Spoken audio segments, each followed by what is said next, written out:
বাংলাদেশ ব্যাংকের সব কর্মকর্তার লকার ফ্রিজ, বিপুল অবৈধ সম্পদ থাকার সন্দেহ দুদকের। সিআরআই এর ৩৫ কোটি টাকার এফডিআর এর তথ্য। জনপ্রশাসন ও বিচার বিভাগ সংস্কার কমিশন রিপোর্ট জমা দেবে কাল। পুলিশ ভেরিফিকেশন সহজ করা সহ থাকছে একগুচ্ছ সুপারিশ। ক্ষমতায় গেলে সবার জন্য বিনামূল্যে স্বাস্থ্যসেবা নিশ্চিত করবে বিএনপি। সংস্কারের নামে বিলম্ব না করে দ্রুত নির্বাচনের তাগিদ রিজভীর। মায়ের চিকিৎসা করাতে এসে ঢাকা থেকে নিখোঁজ স্কুল ছাত্রী নওগাঁয় উদ্ধার। টিকটকে পরিচয় হওয়া যুবক আটক, চলছে জিজ্ঞাসাবাদ। আগামী ৩ মাসে সহনীয় পর্যায়ে আসবে মূল্যস্ফীতি, আশা অর্থ উপদেষ্টার। রমজানে সিন্ডিকেট করে দাম বাড়ালে ব্যবস্থা, হুঁশিয়ারি স্বরাষ্ট্র উপদেষ্টার।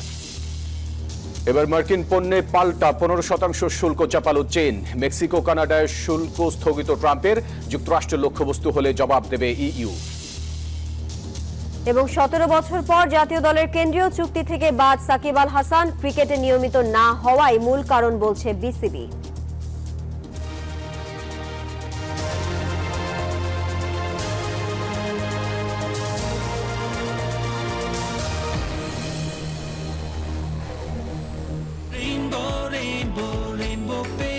Rainbow Paints, the color of joy.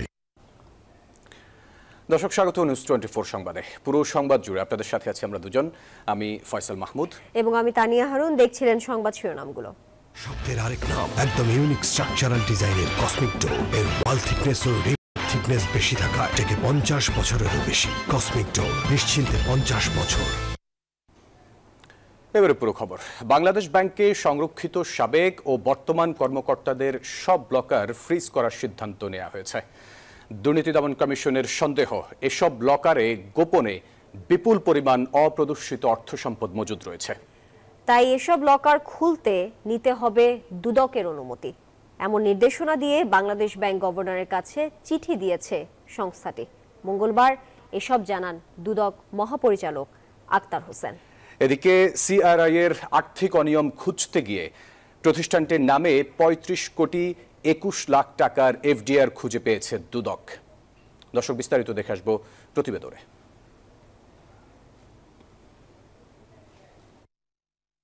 Bangladesh ব্যাংকের সাবেক ডেপুটি গভর্নর এসকে সুরের লকার খুলে গত ২৬ জানুয়ারি ১ কেজি স্বর্ণসহ বিপুল পরিমাণ বিদেশি মুদ্রা পায় দুর্নীতি দমন কমিশন। এরপরেই ব্যাংকটির সন্দেহভাজন কর্মকর্তাদের ব্যক্তিগত লকার ফ্রিজ রাখতে গত ২ ফেব্রুয়ারি বাংলাদেশ ব্যাংকে আবেদন করে সংস্থাটি। এসব লকারে গোপনে বিপুল পরিমাণ অপ্রদর্শিত অর্থ সম্পদ মজুত করা হয়েছে বলে সন্দেহ সংস্থাটির। মঙ্গলবার দুদকের ব্রিফিংয়ে এসব বিষয়ে কথা বলেন দুদক মহাপরিচালক আক্তার হোসেন।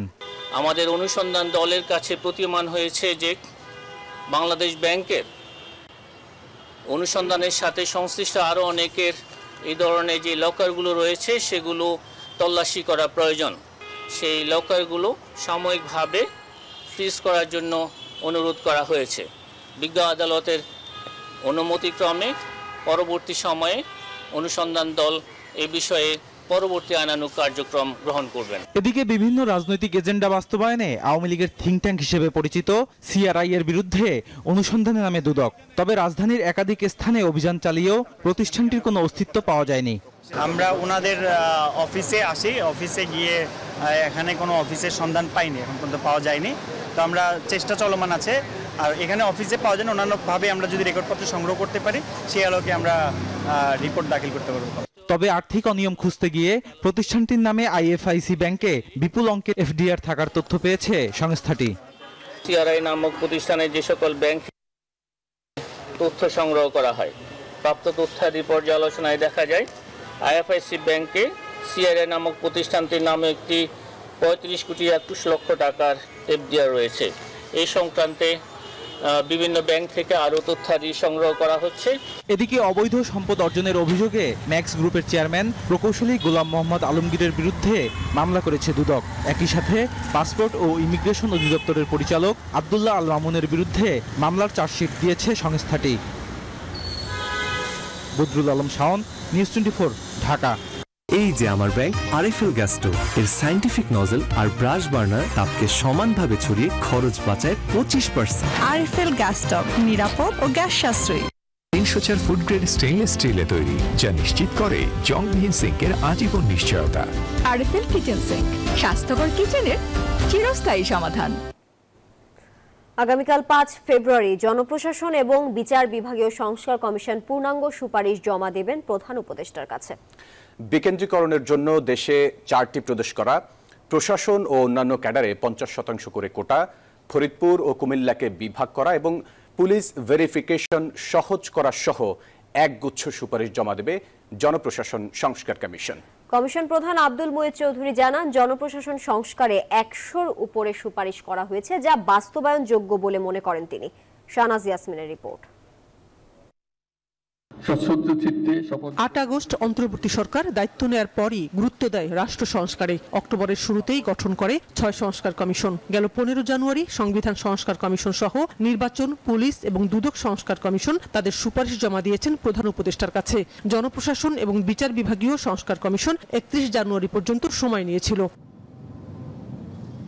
বুধবার প্রধান উপদেষ্টার কাছে এই 2 কমিশন তাদের পূর্ণাঙ্গ সুপারিশ জমা দিবেন। এর মধ্যে জনপ্রশাসন সংস্কার কমিশনের সম্ভাব্য সুপারিশগুলো হলো প্রতিরক্ষা, পররাষ্ট্র, সীমান্ত, সমুদ্র নিরাপত্তা ব্যবস্থাপনা, যোগাযোগ ও বৈদেশিক বাণিজ্যের বিষয় ঢাকায় রেখে বিকেন্দ্রীকরণের জন্য ঢাকা, চট্টগ্রাম, রাজশাহী, খুলনা বিভাগকে প্রদেশ করা, কুমিল্লা ও ফরিদপুরকে বিভাগ করা, উপসচিব পদে পদোন্নতির ক্ষেত্রে প্রশাসন ক্যাডারের কর্মকর্তাদের জন্য 50% এবং বাকি 25 ক্যাডারের জন্য 50% কোটা, শিক্ষা ও স্বাস্থ্যকে ক্যাডারে অন্তর্ভুক্ত না রেখে আলাদা কমিশন গঠন, চাকরিতে পুলিশ ভেরিফিকেশনে পরিচয়, ঠিকানা ও রাজনৈতিক সম্পৃক্ততা যাচাই প্রথা উঠিয়ে দেওয়া সহ প্রতি জেলায় একজন তথ্য কর্মকর্তা রাখা।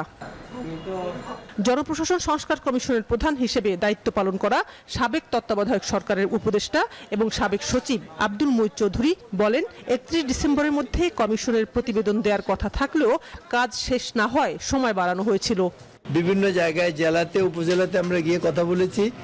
অনেক লোকের অনলাইনে আমরা অপিনিয়ন নিয়েছি। সেগুলোর ভিত্তিতে আমাদের রিপোর্ট আজকে আমরা চূড়ান্ত করে স্বাক্ষর করব। আমরা আর আইনের যে আইন কমিশন তারাও কমপ্লিট করে ফেলেছেন। এই দুটো রিপোর্ট আমরা কালকে দেব। জমা দেওয়ার পরে it will be public document, ওয়েবসাইটে পাবেন, সবাই জানবেন। অলরেডি আমরা একটা সামারি দিয়েছিলাম, সেটার ভিত্তিতে অনেক কিছু অলরেডি রিপোর্টেড আপনাদের মাধ্যমে যেটা হওয়ার কথা ছিল সেটাও হয়েছে, ডিস্টর্টেড নিউজও হয়েছে। জমা দেওয়ার পরে এটা সবাই জানুক, এতে কোনো ভুল বোঝাবুঝি অসুবিধা থাকবে না। মুঈদ চৌধুরী বলেন, জনপ্রশাসন একটি বিশাল ব্যাপার, তাই এর সংস্কারে সুপারিশও বেশি করা হয়েছে। 100-এর বেশি সুপারিশ আছে। আমরা যা যা সুপারিশ দিয়েছি, আমরা যেগুলা মনে করি সবই সম্ভব সেগুলোই দিয়েছি। অসম্ভব কিছু হইলে তো আমরা দিতাম না।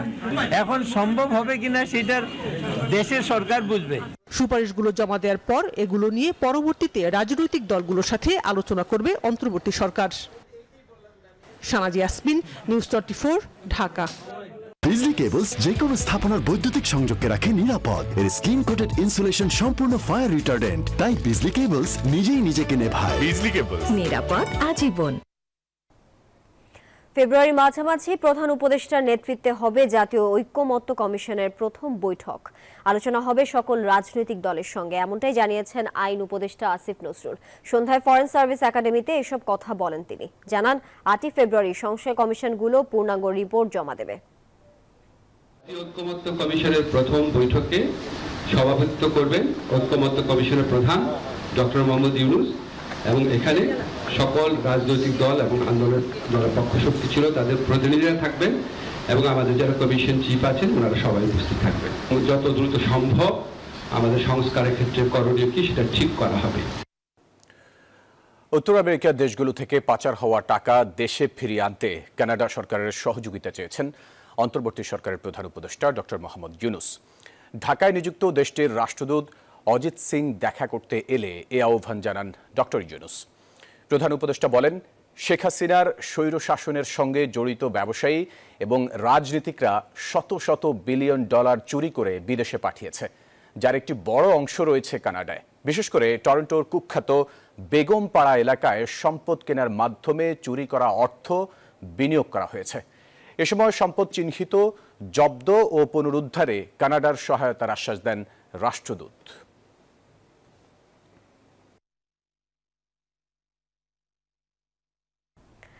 ক্ষমতায় গেলে বিএনপি বিনামূল্যে দেশের সব মানুষের স্বাস্থ্য সেবা নিশ্চিত করবে বলে মন্তব্য করেছেন সাবেক স্বাস্থ্যমন্ত্রী ও বিএনপির স্থায়ী কমিটির সদস্য ডক্টর খন্দকার মোশাররফ হোসেন।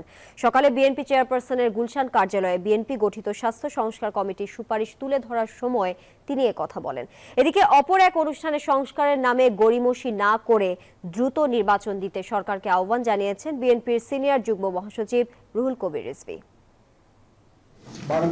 আগামীতে ক্ষমতায় এলে স্বাস্থ্য খাতে কি কি সংস্কার আনা হবে তা তুলে ধরতে দলের গুলশান কার্যালয়ে বিএনপির এই সংবাদ সম্মেলন। মনে হয় যে দ্বিতীয় জীবন দিয়ে এই খাত সংস্কারের দলীয় রূপরেখা তুলে ধরে সাবেক স্বাস্থ্যমন্ত্রী ও বিএনপির স্থায়ী কমিটির সদস্য ডক্টর খন্দকার মোশাররফ হোসেন বলেন, আওয়ামী লীগ সরকারের দুর্নীতি ও অনিয়মের কারণে রোগীদের মধ্যে বিদেশমুখিতা বেড়েছিল, এতে ভেঙে পড়ে দেশের স্বাস্থ্য খাত। জেনারেল ফিজিশিয়ান অধীনে প্রত্যেক নাগরিককে একজন সরকারি রেজিস্টার্ড চিকিৎসকের অধীনে রাষ্ট্রীয় খরচে সর্বোত্তম স্বাস্থ্য ব্যবস্থা প্রদানের পর্যায়ক্রমিক ব্যবস্থা গ্রহণ। দীর্ঘমেয়াদী মধ্যমেয়াদী যে প্রস্তাবগুলো, এগুলো আমরা আমাদের দলের পক্ষ থেকে আমরা জনগণের কাছে আশ্বাস দিতে চাই যে আমরা এই প্রস্তাবনাগুলো বাস্তবায়নের জন্য আমরা আমাদের চেষ্টা চালাবো।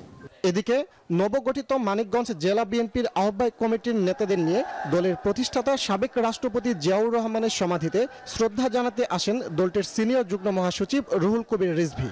সংস্কারের নামে কাল বিলম্ব না করে দ্রুত জাতীয় নির্বাচনের দাবি জানান তিনি। জনগণের মধ্যে আশা জাগানোর জন্য অন্তর্বর্তীকালীন সরকারের অনেক কিছু করার আছে, কারণ জনগণ চায় তারা যে 16 বছর ভোট দিতে পারেনি, তারা ভোট কেন্দ্রে যেতে পারেনি। আপনার সংস্কারের নাম দিয়ে তৈরি করা, কি বলে যে এই করছি করব, ধোঁয়াশা তৈরি করে জনগণের দৃষ্টিকে ঝাপসা করা যাবে না। অপরদিকে নির্বাচনের রোডম্যাপ ঘোষণার দাবিতে জাতীয় প্রেস ক্লাবের সমাবেশ করে জাতীয়তাবাদী সাংস্কৃতিক দল। অনুষ্ঠানে বিএনপির কেন্দ্রীয় নেতা শামসুজ্জামান দুদু দেশের চলমান নানামুখী সংকটের কথা উল্লেখ করে বলেন, নির্বাচন না হলে এ সংকট বাড়তেই থাকবে। ফজলে রাব্বি সৌরভ, নিউজ 24, ঢাকা। গাজীপুরে শেখ হাসিনা ও শেখ রিহানার পরিবার ও স্বজনদের রয়েছে 4টি বাগানবাড়ি। 5 আগস্ট বাড়িগুলো ভাঙচুর করার পর সেভাবেই পড়ে আছে। স্থানীয় বাসিন্দারা বলছেন, এসব বাড়ির বর্তমান বাজার মূল্য হতে পারে শত কোটি টাকা। এসব সম্পদের খোঁজ করছে দুর্নীতি দমন কমিশন। তথ্য চেয়ে গাজীপুর জেলা প্রশাসনকে চিঠিও দিয়েছে দুর্নীতি বিরোধী সংস্থাটি। গাজীপুরে 25 বিঘা জমির মধ্যে 4টি বিলাসবহুল বাগান বাড়ির খোঁজ পাওয়া গেছে, যেগুলোর বর্তমান বাজার মূল্য প্রায় 100 কোটি টাকার কাছাকাছি। এই বাগান বাড়িগুলোর মালিকানা নিয়ে চমকপ্রদ তথ্য সামনে এসেছে। 4টি বাগান বাড়ির মালিক শেখ হাসিনা ও শেখ রেহানার পরিবারের সদস্য ও স্বজনেরা। শুনেছি যে এটা শেখ রেহানা বা ওনাদের কারণ। বাড়ির কর্মচারী, ড্রাইভার, এমপি সবাইকে দেয়া শেখ হাসিনার উপহারের পসরা এতদিন জনগণ দেখেছে, সামনে আরো দেখবে। তবে এবার ধীরে ধীরে বেরিয়ে আসছে ফলের আসল বিড়াল। তিনি যে শুধু সবাইকে দিয়েছেন তা নয়, নিজের জন্য করেছেন বিলাসবহুল সব বাংলো। এই যে এই ছেলেপেলে এরা তো জানে যে বাড়িটা শেখ রেহানার বা কারুর তাদের। কানাইয়ায় টিউলিপস টেরিটরি, তেলিরচালা, ফাউকাল বাগান বিলাস নামে 4টি বাংলোর খোঁজ পাওয়া গেছে, যেগুলোর মালিক শেখ হাসিনা সহ তার পরিবারের সদস্যরা। ঢোকার কোনো ইয়েই ছিল না, মানে নিরাপত্তা ছিল। বাগান বাড়িগুলোর আশেপাশের বাসিন্দারা বলছেন, শেখ হাসিনা ও শেখ রেহানার পরিবারের সদস্য, স্বজন ও প্রভাবশালী ব্যক্তিরা প্রায় বাগান বাড়িগুলোতে বেড়াতে যেতেন। বিশেষ করে শীত মৌসুমে তাদের যাতায়াত ছিল বেশি। মাঝে মধ্যে রাতে জাতীয় পতাকা লাগানো গাড়ি প্রবেশ করত। তখন বাংলোর চারপাশে আইন শৃঙ্খলা বাহিনীর কঠোর নজরদারি থাকত। কখনো কখনো ভোরেই গাড়িগুলো চলে যেত।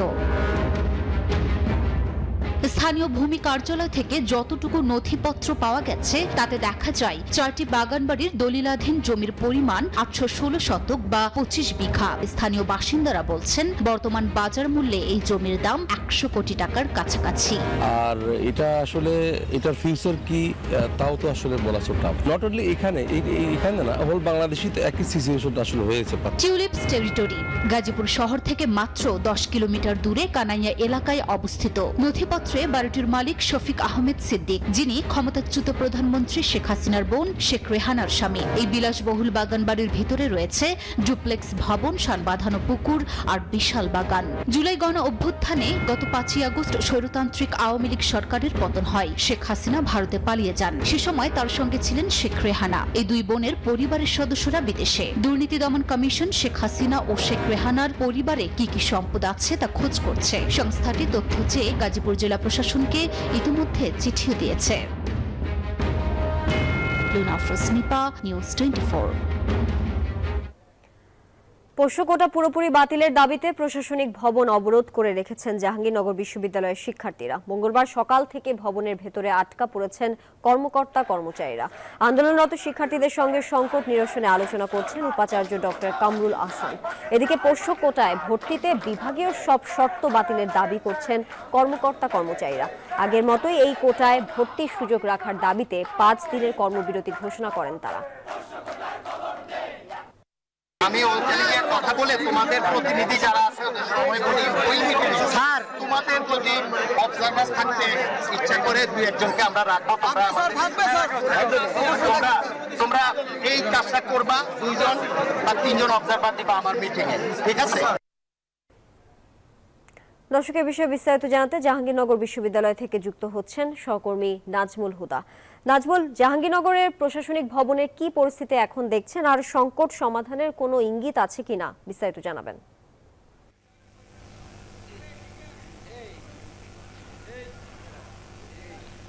তানিয়া, আপনাকে ধন্যবাদ। এই মুহূর্তে রয়েছে জাহাঙ্গীরনগর বিশ্ববিদ্যালয় এবং এখন কিন্তু শিক্ষক প্রতিনিধি এবং কর্মচারী অফিসার্স এবং তারা কিন্তু উপাচার্যের সঙ্গে জরুরি যে বৈঠক সেই বৈঠকে বসেছে এবং যেহেতু শিক্ষক প্রতিনিধি দল রয়েছে, পাশাপাশি ছাত্র প্রতিনিধি দলও কিন্তু 6 জনের একটি টিম তারা সেখানে জরুরি বৈঠক করছে। এবং আমরা যদি দেখাই যে এখনও কিন্তু যে উপাচার্য যে প্রশাসনিক যে ভবন রয়েছে সেই ভবনে কিন্তু সাধারণ শিক্ষার্থীরা কিন্তু তালা ঝুলিয়ে দিয়েছে এবং সেই তালা ঝুলিয়ে দেওয়ার পরেই কিন্তু এখনও যে আলটিমেটাম দিচ্ছে 4 ঘন্টার আলটিমেটাম দেওয়া হচ্ছে এবং সেই 4 ঘন্টার আলটিমেটাম কিন্তু এখনও যে জরুরি আলোচনা বৈঠক যেটাই বলি সেটা কিন্তু এখনও চলছে এবং যেহেতু বাইরে এখনও তালা এবং আমরা যদি এখানকার যারা ছাত্র রয়েছে সাধারণ শিক্ষার্থী আমরা একটু কথা বলতে চাই, আপনারা কি কি আলটিমেটাম দিয়েছেন এবং আপনাদের প্রতিনিধি দল সেখানে এখন কি করছে এই মুহূর্তে? গত 2 দিন ধরে যে পোষ্য কোটা বাতিলের দাবিতে আমরণ অনশন করেছে বৈষম্যবিরোধী ছাত্র আন্দোলন, কিন্তু প্রশাসন সেটার প্রেক্ষিতে যৌক্তিক সংস্কার করে তোলে, কিন্তু সেই দাবি শিক্ষার্থীরা মেনে না নিয়ে আজকে কিন্তু জাহাঙ্গীরনগর বিশ্ববিদ্যালয়ের সাধারণ শিক্ষার্থী পোষ্য কোটা বাতিলের দাবিতে নামে এবং সেখানে কিন্তু কর্মচারীদের সাথে একটা উত্তপ্ত পরিস্থিতির সৃষ্টি হয় দুপুর থেকেই এবং কর্মচারীরা পিছু হটতে বাধ্য হয় এবং আজকে কিন্তু এক কর্মচারী কিন্তু আমাদের এক শিক্ষার্থীদের গায়ে কিন্তু হাত উঠে এবং যার প্রেক্ষিতে কিন্তু আমরা সেই শিক্ষার্থীদের গায়ে হাত তোলার জন্য বিচার এবং আমরা দাবি জানিয়ে যাচ্ছি যে যতক্ষণ না পর্যন্ত পোষ্য কোটা বাতিল হবে ততক্ষণ পর্যন্ত আসলে এই বিশ্ববিদ্যালয়ের যে ফটক সেগুলো আসলে তালা দেওয়া হয়েছে এবং আমাদের শিক্ষার্থী প্রতিনিধি আলোচনা করছে বিশ্ববিদ্যালয় প্রশাসনের সাথে। আমরা চাই গণঅভ্যুত্থান পরবর্তী সময়ে কোনো বিশ্ববিদ্যালয় অযৌক্তিক। নাজমুল, আপনাকে ধন্যবাদ যুক্ত থাকার জন্য। অবশেষে খোঁজ মিলেছে 11 বছরের শিশু আরাবি ইসলাম সুবার। মায়ের ক্যান্সার চিকিৎসার জন্য ঢাকায় এসে গত রোববার নিখোঁজ হয় মেয়েটি। তার নিখোঁজ হওয়ার খবর ছড়িয়ে পড়ে সামাজিক যোগাযোগ মাধ্যমে। পরে সিসি ক্যামেরায় ধরা পড়ে তার অবস্থান। নওগাঁ থেকে সুবাকে উদ্ধার করে আইন শৃঙ্খলা রক্ষাকারী বাহিনী। আমি ভালো আছি।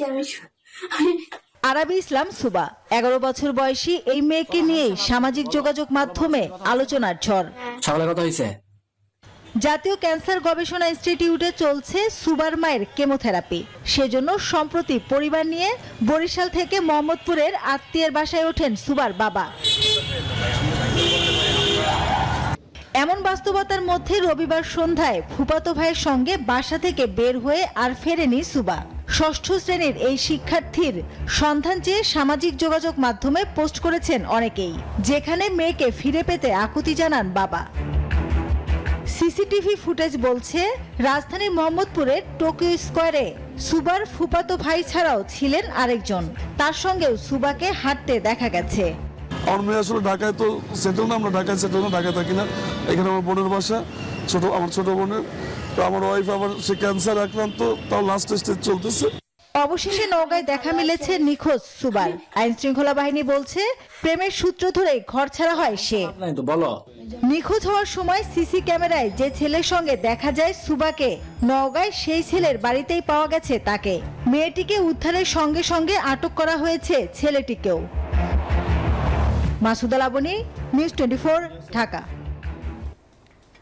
নিউজ 24 সংবাদে বিরতি নিচ্ছি, ফিরছে আরো খবর নিয়ে, সাথে থাকুন।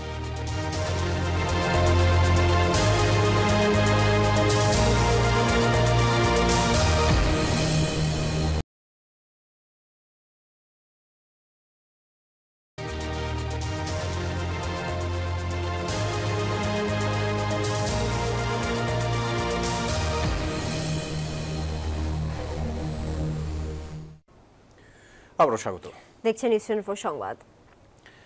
বিশ্ব ইজতেমার প্রথম পর্বের দ্বিতীয় ধাপে টঙ্গীর তুরাগ তীরে চলছে আলেমদের বয়ান। ইবাদত বন্দেগীতে সময় পার করছেন ধর্মপ্রাণ মুসলমানরা। আগামীকাল দুপুর 12টায় আখেরি মোনাজাতের মধ্য দিয়ে শেষ হবে ইজতেমার প্রথম পর্ব।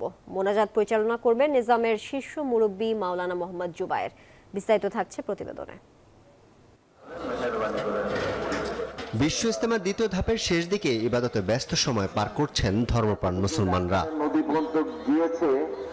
বাদ ফজর বয়ান করেন পাকিস্তানের মাওলানা ওবায়দুল্লাহ খুরশিদ, বাংলায় তর্জমা করেন মাওলানা জাকারিয়া। সকালে আলোচনা করেন ভারতের মাওলানা জামাল সাহেব। মুসল্লিরা বলছেন দুনিয়ায় লাভের আশা বাদ দিয়ে আল্লাহকে খুশি করাই তাদের মূল লক্ষ্য। দিনের তাকাতে পুরা করার জন্য সৎ কাজের আদেশ এবং অসৎ কাজের নিষেধের উপরে যে বর্ণনা বা যে ব্যাখ্যা এখানে প্রদান করা হয়েছে, আল্লাহ রাব্বুল ইজ্জত এগুলো যদি আমাদের পালন করার মতো যোগ্যতা দেয় তাহলে ইনশাল্লাহ দুনিয়ায় বেহেশতে কায়েম হয়ে যাবে। আমাদের ইসলামে আলহামদুলিল্লাহ ভরপুর কামিয়াব হয়েছে। আমাদের হাতিরা সুন্দরভাবে বয়ান শুনতেছে এবং আমাদের বড়রা যে নির্দেশনা দিচ্ছে আমরা নির্দেশনা শুনে আমরা আল্লাহ রাস্তা বের হওয়ার জন্য তৈরি হইতেছি। সবাই যদি এই কাজে আমরা সম্পৃক্ত হই তাহলে আমরা হারাম থেকে বাঁচবো। আমাদের দ্বারা দেশের একটা সম্পদ, দেশের একটা টাকা কোথাও যাবে না। ইজতেমার এই ধাপে আরও একজন মারা গেছেন, এতে মৃতের সংখ্যা দাঁড়িয়েছে 7 জনে। এদিকে প্রথম পর্বের ইজতেমা 2 ধাপে হওয়ায় সন্তুষ্টি প্রকাশ করেন আগত মুসল্লিরা। মহাসড়ক বন্ধ না করে সবাইকে মাঠে অবস্থান করার আহ্বান জানিয়েছেন গাজীপুর মেট্রোপলিটন পুলিশ। এখনও জারি আছে ড্রোন ব্যবহারে নিষেধাজ্ঞা। আমরা জনগণের কাছে একটি অনুরোধ রাখতে চাই, রাস্তার মধ্যে মোনাজাতের সময় আপনারা বসবেন না।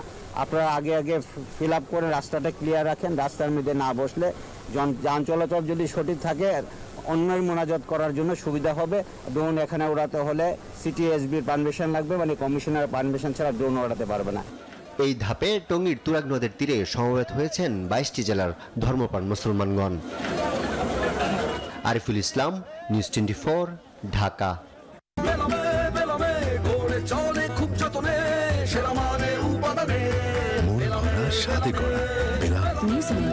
Excellence in quality. দেশের মূল্যস্ফীতি সহনীয় পর্যায়ে আসতে আরো 2 থেকে 3 মাস সময় লাগবে, তবে আগামী জুন নাগাদ তা 6 থেকে 7% নেমে আসবে বলে মন্তব্য করেছেন অন্তর্বর্তীকালীন সরকারের অর্থ উপদেষ্টা ডক্টর সালেউদ্দিন আহমেদ। দুপুরে সরকারি ক্রয় সংক্রান্ত কমিটির বৈঠক শেষে এসব কথা বলেন তিনি। এ সময় অর্থ উপদেষ্টা জানান, রমজানে প্রয়োজনীয় নিত্যপণ্যের কোনো সংকট হবে না। মঙ্গলবার দুপুরে সচিবালয়ে সরকারি ক্রয় সংক্রান্ত উপদেষ্টা পরিষদ কমিটির বৈঠক করেন অর্থ উপদেষ্টা ডক্টর সালেউদ্দিন আহমেদ। পরে সাংবাদিকদের সাথে নিত্যপণ্যের দাম, উচ্চ মূল্যস্ফীতি ও বাজার নিয়ন্ত্রণের চ্যালেঞ্জ সহ নানা বিষয়ে কথা বলেন অন্তর্বর্তীকালীন সরকারের এই উপদেষ্টা। দেশের অর্থনৈতিক অবস্থার কথা তুলে ধরে অর্থ উপদেষ্টা জানান, চালসহ বিভিন্ন নিত্যপণ্যের মজুদ ও সরবরাহ স্বাভাবিক না থাকায় মূল্যস্ফীতি বেড়েছে। সহনীয় পর্যায়ে আসতে আরও 2 থেকে 3 মাস সময় লাগতে পারে, যা কমে 6 থেকে 7% নেমে আসবে বলে জানান উপদেষ্টা। আপাতত আমাদের মেইন কনসার্ন হলো মূল্যস্ফীতিটা যতটুক সম্ভব যত তাড়াতাড়ি আমরা সেটা করি, সেটাই সবচেয়ে বড় চাপ। সাথে সাথে আমাদের হলো লোকজন আয়ের উৎসটা, এবং কালকে তো আমি সারাদিনই প্রায় অলমোস্ট ব্যবসায়ী না ব্যাংকারদের সাথে দেখছি কীভাবে ক্রেডিট ফ্লোটা বাড়ানো যায় প্রাইভেট সেক্টরে, কীভাবে তাকে আরও সাশ্রয়ী করা যেতে। আমরা দেখবো যে ফেব্রুয়ারি, মার্চ, এপ্রিলে এটা যেগুলো অ্যাকশনটা নেব তখন আপনার কিছুটা হয়তো ইম্প্যাক্ট আসবে। সেটা সেন্ট্রাল ব্যাংকের থেকেও একটা ইস্যু আসছে যে আমরা হয়তো কিছুটা আমরা মডারেটিং আমরা জুন মাসে গেলে হয়তো আমরা আইডিয়াল সিচুয়েশন যদি 6, 7 মাসে যেতে পারি এটা বেটার হয় আমাদের। চাল, ডাল, সার সহ অত্যাবশ্যকীয় পণ্যের আমদানি করা হচ্ছে উল্লেখ করে অর্থ উপদেষ্টা বলেন, রমজানে প্রয়োজনীয় পণ্যের কোনো সংকট হবে না। অতি প্রয়োজনীয় জিনিসগুলো আমরা সরবরাহ কোনোদিন আমরা কমতে দেবো না। এর মধ্যে চাল একটা, ডালটা একটু টেম্পোরারি, মসুর ডাল, সয়াবিনটা মোর ইম্পর্টেন্ট, তারপরে আপনার অন্যান্য যে জিনিসগুলো আছে সেগুলো আমরা সার, বিশেষ করে আমাদের একটা এই যে বড় আসবে, বড়রা কিন্তু আমাদের অনেক সারের প্রয়োজন। মূল্যস্ফীতি কমিয়ে আনতে আসছে মার্চ মাসে সংশোধিত বাজেটে ভ্যাট নিয়েও পর্যালোচনা করা হবে বলে জানান অর্থ উপদেষ্টা। সাপ্লাই চেনটা অনেকরকম ব্রোকেন হয়েছে, নামিয়ে আনতে। আজ চৌধুরী, নিউজ 24, ঢাকা। গাড়িটা আমার প্রেজেন্ট, আমার ফিউচার, আমার হ্যাপি লাইফ। আইডিএলসি আমার ফাইন্যান্সিয়াল পার্টনার বলেই কার লোন আমার কাছে লাইফ ইনভেস্টমেন্ট। আরো একটা বিরতির সময় হলো, সাথেই থাকুন।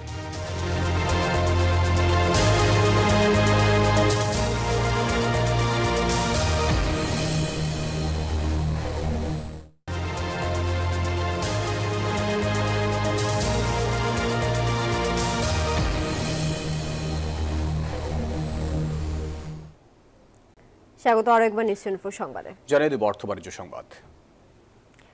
ফল আমদানিতে অতিরিক্ত শুল্ক কর আরোপ করায় বেনাপোল বন্দর দিয়ে অনির্দিষ্টকালের জন্য ফল আমদানি বন্ধের ঘোষণা দিয়েছেন আমদানিকারকরা।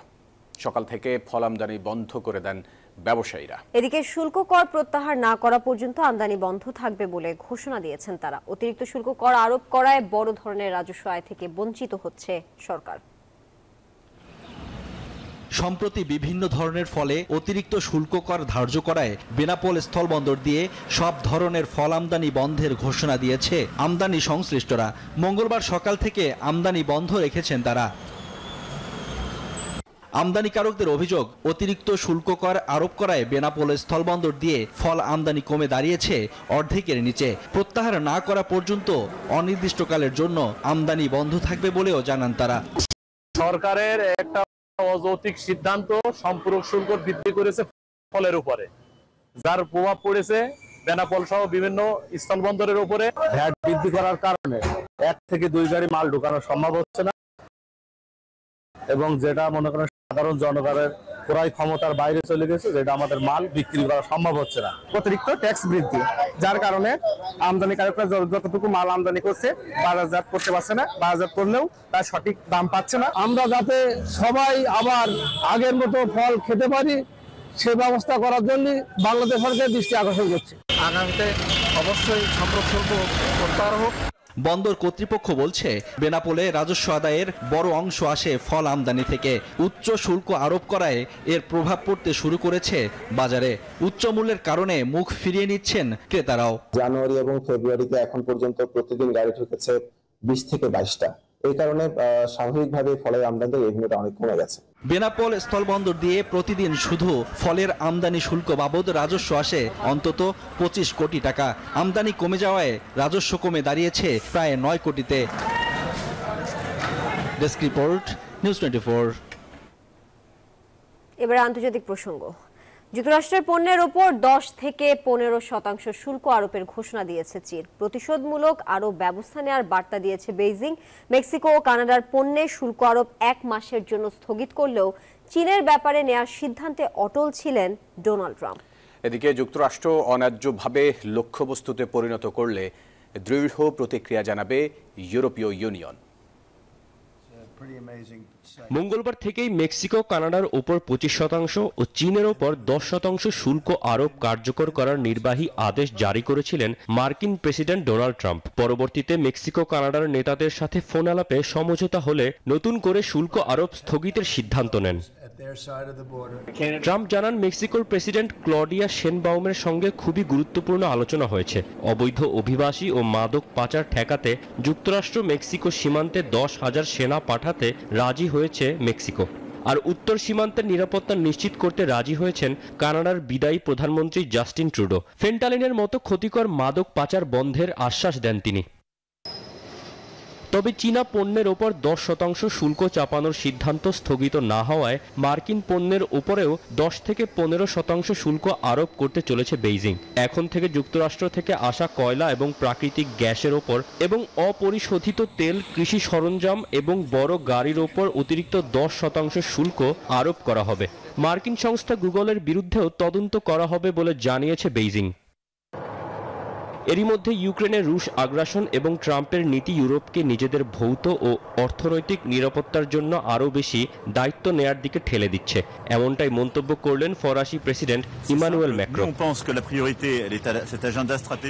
এদিকে ইউরোপীয় কমিশনের president Ursula von der Leyen সোমবার জানিয়েছেন যুক্তরাষ্ট্রের সাথে একটি গঠনমূলক সংলাপ চায় ইউরোপীয় ইউনিয়ন। তবে ট্রাম্প প্রশাসন অন্যায়ভাবে ইউকে লক্ষ্যবস্তু করলে দৃঢ়ভাবে প্রতিক্রিয়া জানাবে তারা। Desk report, news 24।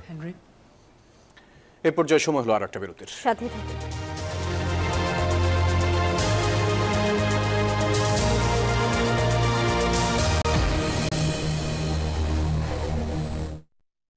এলো instant milk powder happy cow, যেমন সাশ্রয়ী তেমনি পুষ্টিগুণে ভরপুর। আর এটা নিউজিল্যান্ডের গরুর দুধ। হ্যাপি কাউ, গরুর দুধের স্বাদ সবাই পাক।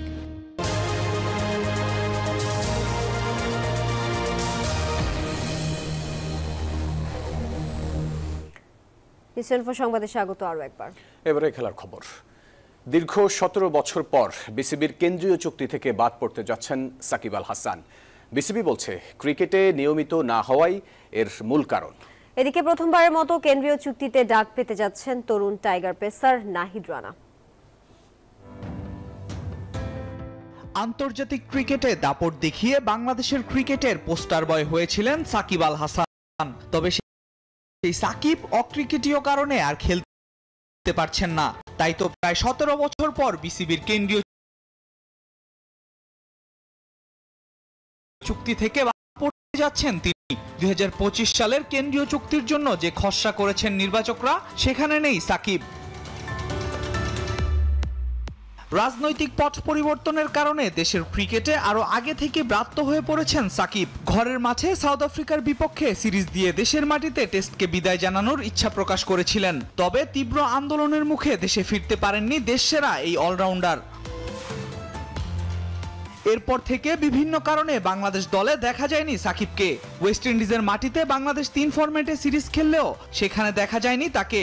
এর আগে আফগানিস্তান সিরিজেও খেলেননি তিনি।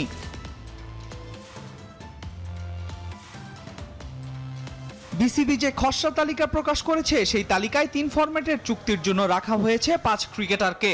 নাজমুল হোসেন শান্ত, লিটন কুমার দাস, মেহেদী হাসান মিরাজ, তাসকিন আহমেদদের সাথে আছেন জাকের আলী অনিক। আর টেস্ট টু ওয়ানডে চুক্তিতে থাকছেন মুশফিকুর রহিম ও নাহিদ রানা। শুধু টেস্টের কেন্দ্রীয় চুক্তিতে থাকতে পারেন 4 ক্রিকেটার। সেই তালিকায় আছেন মুমিনুল হক, তাইজুল ইসলাম, সাদমান ইসলাম ও খালেদ আহমেদ। ওয়ানডে ও টি20তে চুক্তি হতে যাচ্ছে সৌম্য সরকার, শরীফুল ইসলাম, তাওহিদ হৃদয়, মুস্তাফিজুর রহমান, তানজিদ হাসান তামিম ও তানজিম হাসান সাকিবের সাথে। তবে শুধু ওয়ানডেতে চুক্তিতে আছেন মাহমুদুল্লাহ রিয়াদ। আল মাহমুদ ফাহিম, নিউজ 24। দর্শকের সাথে শেষ করতে হচ্ছে নিউজ 24 সংবাদ। এতক্ষণ সঙ্গে থাকার জন্য সবাইকে ধন্যবাদ।